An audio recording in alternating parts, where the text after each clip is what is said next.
Bonjour à tous et bienvenue sur Paris Turf TV pour Reçu 5 sur 5, votre émission consacrée au Quintet Plus et au 5-5. Aujourd'hui, j'ai le plaisir d'accueillir Alexandre de Koopman. Bonjour Alex. Bonjour Lucie, bonjour à tous.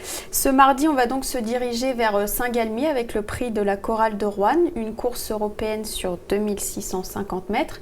Et ils sont 15 partants avec 2 échelons de départ assez lancés. Donc tout de suite, Alexandre, je vais vous demander votre pronostic. Alors le prono, le 13, Univers Love, le 7, U Albert Venn, le 5, Ubanji, le 3, Up and Coming, le 15, Tantal Le Foll, le 14, Rio Grande, le 11, SHTS Playmate et enfin le 6, Speed de Fage. Donc vous l'avez dit, en tête, vous classez le 13 Univers Love qui reste sur une belle victoire à Cavaillon. Donc on va revoir cette course en images. Donc il s'imposait quand même très bien et il partait en tête. C'est vrai que ce jour-là, quand même, il était assez impressionnant. Il faut savoir que c'est un cheval qui aime bien dominer dans un parcours. Une fois qu'il a pu prendre la tête, ça a été une formalité. Oui. Il marchait 14-4. Rio Grande. Il devançait facilement Rio Grande. Il devançait également Turbo Jet dans cette épreuve. Turbo Jet qu'on va voir dans cette réunion qui va prendre part au Grand Prix du Centre-Est. Donc c'est vrai que la ligne est assez magique. Maintenant, le petit, comme je vous l'ai dit, c'est que c'est un cheval qui aime dominer. S'il arrive à prendre tête et corne rapidement, il peut aller au bout. Maintenant, s'il n'y parvient pas et qu'il est compté par des chevaux de tête, ce sera plus un placé potentiel. Et cette fois, en plus, il rend la distance. Il rend la distance, par contre, il démarre bien. Donc je pense que Michael Cormier va tout lancer dans la bataille. Ouais. Maintenant, c'est sûr que si je pouvais être magicien aujourd'hui et savoir la course au bout de 500 mètres, ce serait mieux. Maintenant, je vous dis, pour moi, il va falloir arriver dans tous les cas. Donc dès le début, on va savoir si c'est bon ou pas. C'est ça. Juste derrière, vous classez le 7 U Albert Venn qui revient très très bien, mais qui découvre cet hippodrome. Il découvre cet hippodrome. Maintenant, je pense pas forcément que ça va le déranger. En dernier lieu, c'était la première étape du Trophée Vert et Commois. Pour moi, il réalisait l'une des meilleures valeurs de sa carrière. Ce jour-là, il était 3e, battu par Tagada et Sierra Leone. C'est vrai que la ligne est plutôt excellente. C'est un petit cheval dur qui adore, je vous l'ai dit, les profils plats. Corde à droite, aucun problème. C'est une base incontournable. D'accord. Juste derrière, vous classez le 5 Ubanji qui, lui, court un peu rapproché, là. Il court un peu rapproché, mais comme nous l'a dit Jérôme Huguet, le cheval n'a pas forcément un bon programme actuellement. Ouais. Et c'est vrai que le dernier coup à Lyon, il m'a vraiment beaucoup plu. Il a refait beaucoup de terrain dans la ligne droite. Il terminait à ça de Ultra de Vancy. Ultra de Vancy qu'on a vu à l'honneur dans les quintés parisiens. Et en plus, Franck Nivard a été appelé aux commandes, donc on fonce. A priori, c'est pas mal, ouais. Ouais, je suis assez confiant. C'est un très bel engagement en tête en plus. Bel engagement, il connaît la piste de Saint-Galmier, pas grand-chose contre lui. Ok, juste derrière, vous classez le 3 Up and Coming, donc l'autre concurrent de Jérôme Huguet. Et cette fois, il n'a pas les 6 ans sur sa route. Il n'a pas les 6 ans sur sa route, en effet.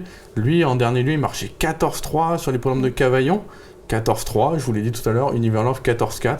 C'est un cheval brave. La piste de Saint-Galmier, il a 2 sur 3. Ouais. Il va vite démarrer, vite être dans le dos des chevaux de tête. Et après, au sprint final, je pense qu'il va falloir compter avec lui. Pour moi, c'est vraiment un cheval sûr sur lequel on peut s'appuyer. Eh bien, on va écouter ce qu'a déclaré Jérôme Huguet à Arnaud Lecomte et il nous parle justement de la tactique à adopter avec ce Up and Coming. C'est un cheval, il fait toutes ses courses. Il n'y a qu'une chose, il faut le courir caché, quoi. Voilà. S'il a le bon parcours, qu'il a apporté de fusil entre les lignes droites, c'est pas mal. Il n'y a pas grand-chose contre lui, il faut le cacher certes, mais on a l'impression qu'en partant en tête, il détient une bonne chance. Bah oui, parce que le jour à Cavaillon, il est battu par deux bons V quand même. Donc il a eu le super parcours, mais bon, les deux étaient meilleurs. Là, je pense que c'est en tête, c'est bien, quoi. Il redescend pas de catégorie, mais bon, puis il part devant, donc c'est bien. Bon, Jérôme Huguet est assez confiant. Il parle aussi du Bangi, vous pouvez le retrouver sur le site. A priori, ça devrait aller. Ouais, c'est vrai qu'il parlait des 6 ans, ils ne seront pas là cette fois. Et en dernier lieu, c'était Vainqueur Oriental. Vainqueur Oriental, c'est le petit champion du Sud-Ouest. Ouais. Jugé sur cette ligne-là, c'est vrai que je pense que Open Coming va être dans les 5 premiers. En 5e, vous classez le 15 Tantal Le Foll, donc lui, c'est un peu le spécialiste de ce tracé. C'est vrai, il a 5 sur 8 à Saint-Galmier, il a 3 sur 5 sur le parcours. C'est la piste de son dernier succès. Faut pas le condamner sur ses récentes tentatives.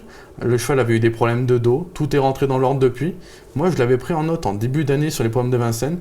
Un quintet remporté par Ustinov du Vivier. Il était dernier dans l'ultime virage et il est fini en boulet de canon. Serge Pelletier le connaît bien. Oui. Pour moi, c'est la cote intéressante. C'est le plus riche du lot en plus. C'est le plus riche. Et pour moi, c'est vraiment une bonne chance pour les places. C'est facile de rendre la distance ou pas à Saint-Galmier? C'est pas forcément évident, ça je vous l'accorde. Maintenant, c'est vrai que lui, de toute façon, il démarre pas. Donc, qu'il parte en tête aux 25 mètres, ça change pas grand-chose. Il va attendre un wagon de 3 et s'il vient, il va falloir compter avec lui. D'accord. Juste derrière, vous classez le 14 Rio Grande. Donc on va écouter ce que Joël Després, son entraîneur, a déclaré à Arnaud Lecomte et il émet une réserve sur le rendement de distance. Bon, la dernière fois, il court très bien, mais il partait en tête. C'est un cheval qui pèse un petit peu en 25 mètres. Quand il fait un effort dans le parcours, c'est plus compliqué. Donc là, il rend 25 mètres. Mais bon, une place est à sa portée, mais c'est toujours plus dur pour lui à 25 mètres. Est-ce que vous le jugez toujours au mieux de sa forme malgré ses 10 ans? Ah ouais, il n'a jamais tout aussi bien, même il fait une très belle année encore. Le dernier coup, il marche 14 2007. Et le cheval est très bien, il va courir sa valeur, il n'y a pas de problème, mais il faut le bon parcours. Le bon parcours, encore une fois. Ouais, bah c'est un peu le leitmotiv hein, pour ses concurrents des 25 mètres. Ils n'ont pas non plus une marge énorme. Donc il va falloir que ça se passe bien, ce Rio Grande. Par contre, ce qu'il a, c'est qu'il est en forme et que malgré ses 10 ans, il ne marche pas sur sa barbe. D'accord. On va passer maintenant, Alexandre, à votre petit chocolat de la Réunion. Je crois que vous avez trouvé quelque chose de bien. C'est vrai que j'ai hésité entre quelques chevaux. Maintenant, j'ai préféré une cote intéressante, le 405 Borle de Muse. Je sais que Thierry Duval d'Estaing le trouve très bien au travail. Il sera muni pour la première fois d'un bonnet fermé. Et en plus, Thierry va l'alléger dans sa ferrure. Donc là, pour moi, c'est deux informations qui m'incitent à la confiance avec ce cheval-là. Oui, puis il effectue le déplacement, ça ne doit pas être pour rien. Bon, Thierry a pas mal de bonnes chances. Il aura Swedishman dans le Grand Prix du Centre-Est notamment. Mais c'est vrai que ce Borle de Muse, ça peut être la petite cote marrante. D'accord, et bien ce sera à suivre, c'est le 405. Merci beaucoup Alexandre. Merci à vous Lucie. Demain vous retrouverez Philippe Thévenon et Éric Brosselin qui vous parleront du Quintet à Longchamp mercredi. Merci Alexandre et bon jeu à tous. Au revoir. Bonjour à tous, au revoir.